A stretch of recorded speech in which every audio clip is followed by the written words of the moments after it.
The Logic Pro 10 201 course is now available for purchase at kearneymediagroup.com. You can purchase the raw multi-track Logic session and follow along on YouTube, or if you like, you can purchase the entire course. This includes the multi-track session plus each of the videos in the course, completely ad-free. Thank you to everyone who's already purchased this. It really helps support the channel. Hey everyone, this is MusicTechHelpGuy, and welcome to part 21, the final video in my Logic Pro 10 201 course. In this video, we're going to master the song. Now, people ask me all the time, why do you always bounce your track before mastering? I do it a lot of times because I'm working on an EP or an album, and I like to master my songs on the EP together.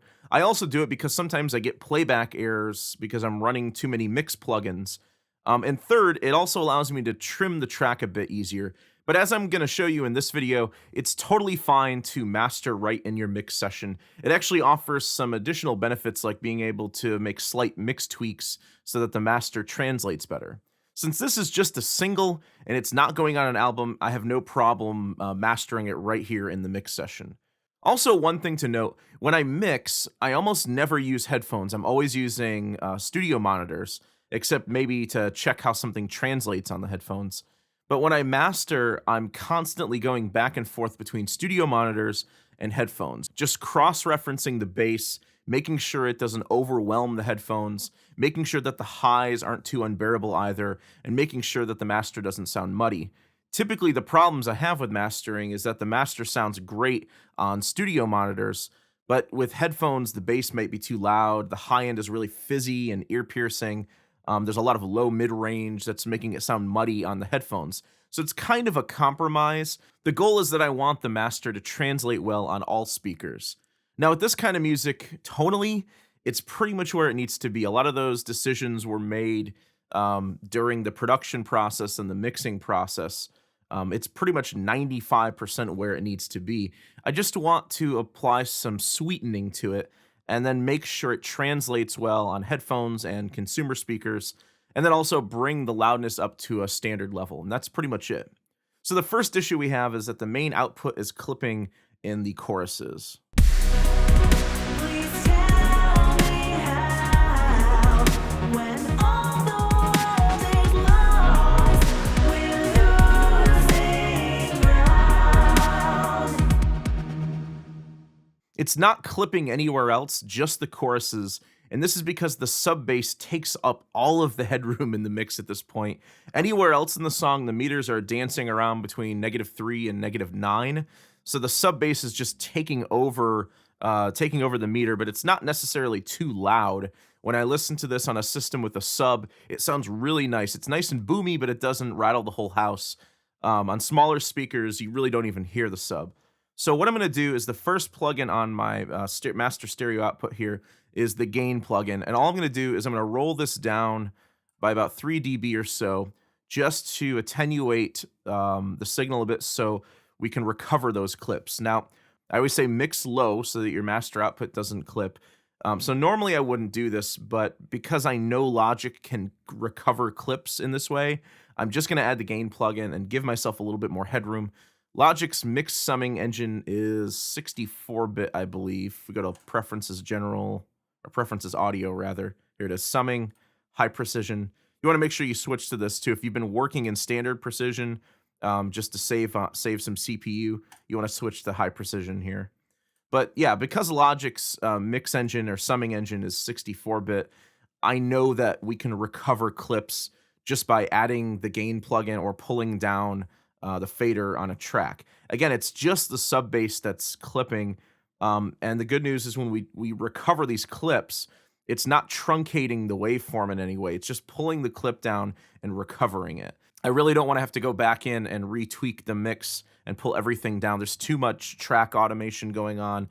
There's too many ways I can accidentally unbalance the whole mix and end up with something that doesn't sound good anymore. Okay, so the next thing I have is 2 linear phase EQs here. And the reason why I'm using linear phase EQs for mastering is that the channel EQ is what's called a minimum phase EQ, meaning that cutting and boosting bands in the EQ, and this actually applies to most EQs that aren't linear phase, they're typically called minimum phase EQs, because when you boost or cut a band, this can have an effect on phase interactions between the bands, which can cause some sort of mild tone coloring. Most of the time, you don't really hear it too much, and it's nothing that's necessarily bad or good. It's just there.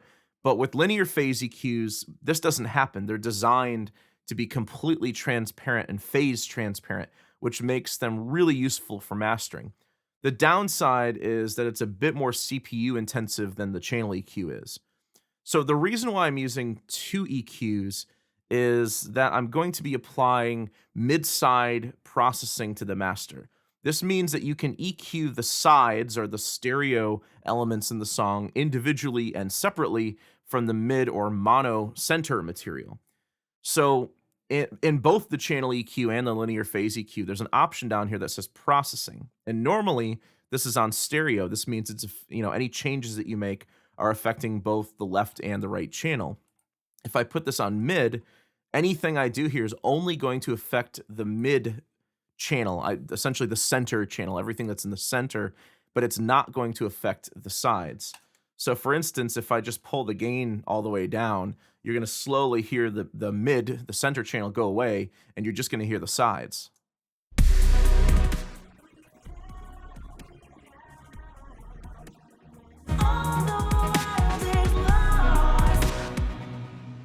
Likewise, down here, if I change this to side material only, and I pull this down, you're just going to hear the center.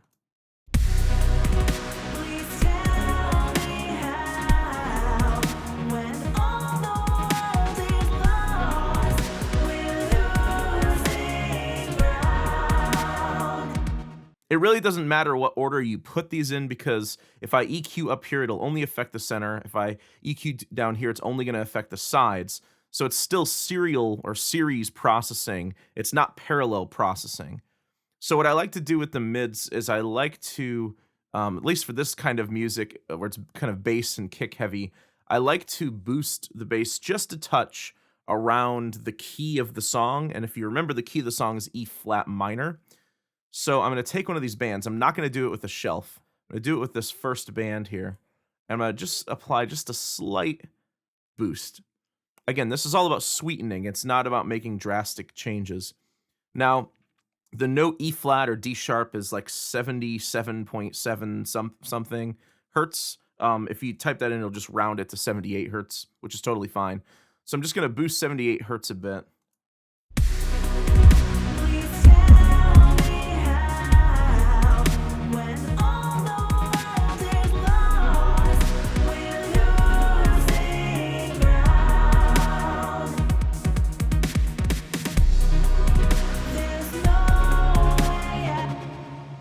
I like to really push it just to hear what the most drastic effect is going to be, and then pull it back and tame it down to something that's more reasonable. With EQing, when you're mastering, you want to make very small changes. You don't want to make big changes. Okay, another thing I like to do to the mid-center channel is I like to boost the sort of presence, sort of like a presence peak where the lead vocals are, just to make them pop out in the mix a little bit more. That's usually around 1 to 2K. So usually what I'll do is just kind of sweep this around, find a sweet spot, and then pull it down.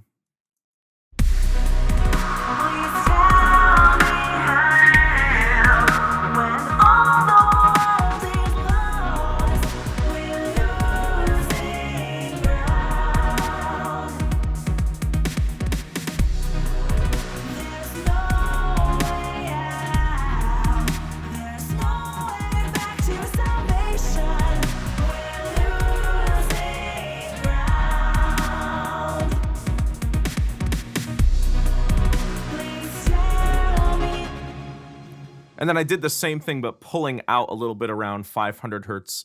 It's just going to kind of get rid of any like low frequency resonance or buildup in her voice. So that's the mid channel. That's pretty much all I'm going to do there. In the side channel, typically what I like to do is remove the bass from the sides. Not all of it, but some of it. So I'm going to use my high pass filter here. And I'm going to roll this off a bit just to attenuate the lows, and then I boost the highs. just like so. Please tell me how, when all the world is lost. So the cool thing about mid-side EQing is that it can actually accentuate the width of the master without having to use a stereo spread plugin or anything like that. It's a very natural spread too. It doesn't mess up the phase. Essentially, we're reinforcing the meat of the song here, and we're reinforcing the sort of shimmer of the song here. But really, what we're doing is we're making the bass more mono and the highs more stereo by doing this, which gives us sort of like a V effect. If you think of the frequencies vertically, the center is going to be more bass and more meat, whereas the highs are going to be more spread out. So I think of it as like a V shape. Let's attenuate the gain on each of these by 1 dB. I'm just doing that so that our input and output levels are a little more matched. I mean, they're not going to be completely matched. I just don't want I don't want what you hear to just be extra loudness. I also don't want the signal going into the next plugin to clip either. So let's A/B this. I'll just show this with, and then without, and then with again.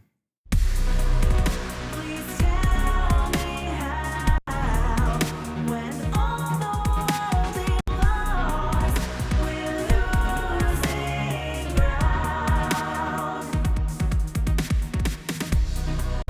There's no way out. There's no way back to salvation. Yeah, I added in a little bit of the low mid-range on the side still because I know there's some stereo instruments in there. I don't want to completely lose those. Let's check this out in the second half of the verse too. It's just a tragedy. You want it all, but you can't break free. You're losing time when you're wasting lives. Your karma's on the line. We are kids with no future. Lies from our leaders. Pain from the sky to the sea. A world torn asunder. So like I said, it's real small changes. It's just sweetening. Before it didn't sound bad at all, but when you add these EQs on there, it just kind of breaks things up a little bit better. It doesn't sound so mid-range and boxy. And this is going to become a problem with headphones, is having too much mid-range. Mid-range can sound great on speakers, but on headphones, it can just make the mix sound really muddy. Okay, so I'm pretty happy with that. Next up, I've got the multipressor. This is a multi-band compressor. And I actually created a preset in advance. I call it mud removal. So if you want to copy that, take a screenshot now. Shift Command 3 on a Mac. With the multipressor, this mud removal plugin, I use it to attenuate the muddy, what I hear as the muddy frequencies in the mix. They almost never sound bad on speakers, but when I jump over to headphones, they really clutter up the low mid-range in the mix. So this is a pretty heavy setting. Really, all I'm doing is I'm compressing between 100 and 500 hertz pretty heavily. And what I'll do is just roll up the threshold here to taste. It's just a tragedy. You want it all, but you can't break free. You're losing time when you're wasting lives. Your karma's on the line. We are kids with no future. Lies from our leaders. Pain from the sky to the sea. A world torn asunder with hate for our brothers. Baby, it's just you and me.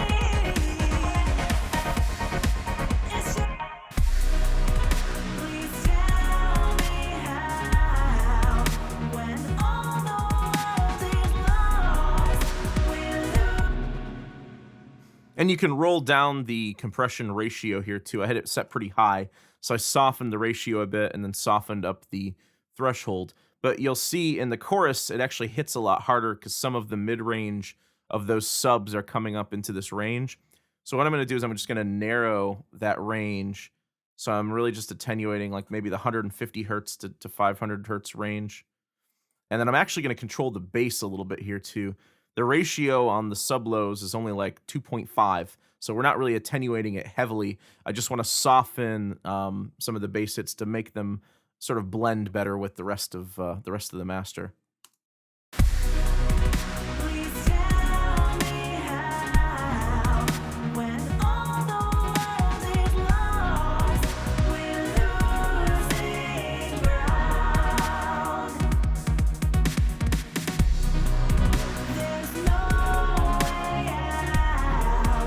There's no way back. Let's jump back to the second verse here, and I'm going to A-B the whole master without the EQs and the multi-presser, and then add them back in a couple times just so you can hear what it sounds like. It's just a tragedy. You want it all, but you can't break free. You lose inside when you're wasting lives. Your karma's on the line. We are kids with no future. Lies from our leaders. Pain from the sky to the sea. A world torn asunder with hate for our brothers. Baby, it's just you and me. Please tell me how, when all the world is lost, we're losing ground. There's no way out. There's no way back to salvation. We're losing ground. Yeah, so on studio monitors, I wasn't hearing like a huge difference, but when I put on my headphones, it was not a drastic difference, but a more noticeable difference in clarity between the before and the after. Okay, so the last thing we really need to do is just worry about sort of setting everything to a loudness level, like a standard loudness level. So to do this, I'm going to use the adaptive limiter as my master limiter, and I'm going to use the loudness meter in Logic to monitor or meter the loudness. Now, typically I'd shoot for something around like negative 10 LU as a target, but I've already tried mastering this off screen just as a test run, and when I push it up to negative 10, it starts to lose clarity. Now, technically, most records nowadays are mastered somewhere between like negative 10 and like negative 14. Back in the 80s, it was more around negative 16, so there's a bit more headroom with those recordings. Now, I could sit here all day long and talk about the loudness war and how it's bad and blah, blah, blah, blah. But the reality is that the song needs to be loud enough to stand with other songs that you're going to hear on YouTube, on streaming services, whatnot. So what I'm going to do is I'm going to shoot for around like negative 11, negative 12, so that the recording maintains its clarity, but it's still loud enough to sort of sit with those other recordings. One thing you want to take a look at here in the adaptive limiter is you're going to start pulling up the gain, and you're going to start seeing the gain reduction here in the middle. And your output ceiling is where the signal gets limited at. I usually set this at negative 0.3, and I turn on the true peak detection. Sometimes if you don't add in that little extra bit of limiting on the top, with true peak mode on, at least sometimes you'll still clip. So I'm going to pull this down just a bit, just so those true peaks can come through. And then also the look ahead is very important. As the song plays, you're going to see an optimal look ahead. This is essentially it allows the plugin to look ahead in the signal before it actually processes, and it does delay the signal a little bit. It applies some delay compensation to it. However, it does eat up more processing power. So the reason why there's an optimal value is it's the optimized value that's not going to eat up too much CPU power, but you're still going to get the best result. And as you'll see in the chorus, where we have those big heavy sub basses, the value here is going to move up and up and up, and this is going to turn red up here, and you can hit apply, and it'll apply the optimal look ahead here. So what I recommend doing is after you set your sort of your limit level and your loudness level, go back in and listen to a long section of the song and apply the optimal look ahead to it so it can process better. So I'm going to jump over to second chorus here.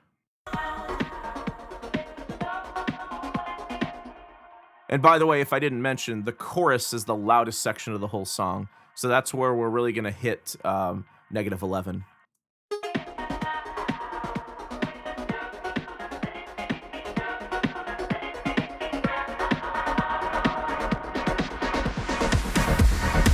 It's just a tragedy. You want it all, but you can't break free. You're losing time when you're wasting lives. Your karma's on the line. We are kids with no future. Lies from our leaders. Pain from the sky to the sea. A world torn asunder with hate for our brothers. Baby, it's just you and me.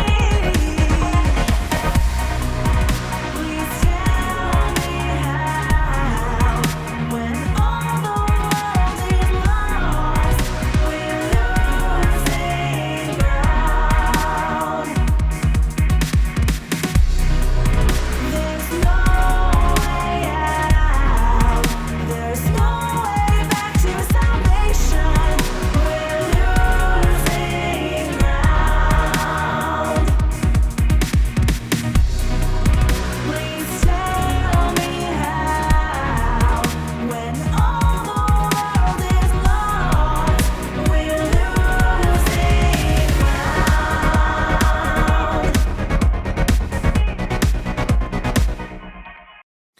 The last time around, it actually got all the way up to 28 milliseconds. I'm just going to push it up just a little bit more, just because I can. It'll eat up a little bit more processing power, but I think it'll be okay. So let me just give the beginning of the song a listen.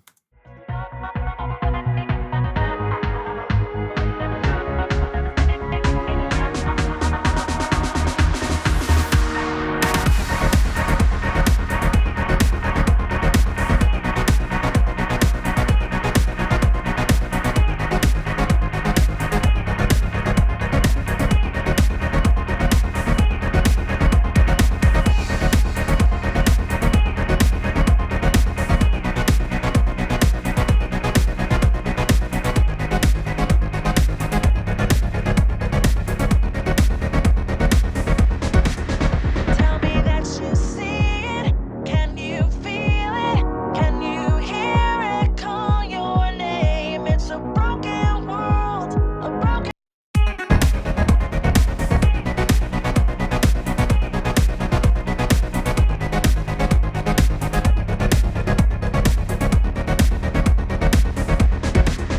Tell me that you see it. Tell me that you see it. Can you feel it? Can you hear it? Cool. So yeah, I went back in and I tweaked the little presence peak for the vocals here. It was kind of cutting into where the snare drum was, making it a little too bright. And then I also rolled down the impact snare a little bit, the main impact snare and the beat, just getting a little too heavy. I managed to pull up the adaptive limiter a little bit more, so we're hitting like -10 in the choruses, and then in the verses we're kind of riding around -12, which is totally fine. So I'm pretty happy with the way that sounds. What I'm going to do is just set my bounce range now, and I'm going to use my master track here, my master fader. I hit A so you can see the automation on it. And I'll just hit Command A to select everything, Command U to select everything I just selected. And then I'm going to just adjust that bounce range to be slightly ahead of the beginning. I don't like the songs to start right at the beginning. I like to give it just a little bit, just 50 milliseconds or 100 milliseconds before the first note comes in. And then at the end, I'm going to do the same thing. The song ends right here where the master fader goes to nothing, fades to nothing.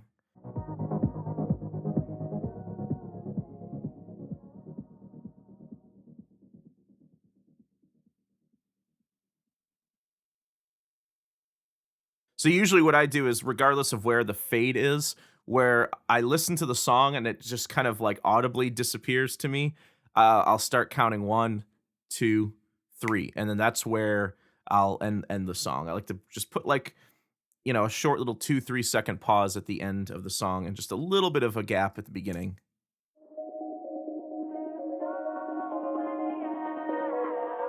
So I'll just hit Command B, pull up my bounce dialog. You can export this as a PCM uncompressed format, which if you're sending this out for distribution, that's the format you want to use. Please don't get caught in the trap of using compressed formats for things like that. So use PCM, WAV. What you want to do is you want to convert your session down to 16-bit because that's generally the format that most distribution companies are taking still nowadays. It's still 16-bit. Sometimes they'll take 24-bit, which is nice because then you don't have to dither. But if you go down to 16-bit, make sure to turn your dithering on here. Dithering is essentially just a really low-level noise that helps to make the word length reduction from 24-bit down to 16-bit. Basically, it helps make it sound like there was no loss in resolution whatsoever. No one ever ruined a recording by not dithering, by the way. In most cases, you're probably not even going to hear it. And I typically, regardless of what sampler you recorded at, I typically go down to 44.1 here as well. I'm not exactly sure if iTunes has changed yet where you can upload, 24-bit 48K files, or if certain distribution companies will take those formats, but I'm still going down to essentially CD format for my masters. And then the file type you want to use interleaved because otherwise it's going to split the left and right channel. So we'll make sure we do that. Make sure that your start and end point matches up with your cycle range. Make sure you use an offline bounce, not a real-time bounce, otherwise you'll have to listen to the whole song. And then normalizing, you want to make sure to turn this off. If you've limited your master properly, you should not have to normalize. So we'll turn that off. Then I'll just click OK. And I'll save it in here. I'll just call it Losing Ground Final Master. And it'll take just a moment to bounce out. So I'll play the whole song through at the end, but I just wanted to take a second to thank everyone for watching and supporting this series and supporting the channel in general. I really appreciate it. The Patreon support, the multi-track session support, all of this helps keep the channel running and alive, and it keeps me posting videos regularly. So I hope you guys enjoyed this Logic Pro 10 201 course. Thanks for the support, and thanks for watching.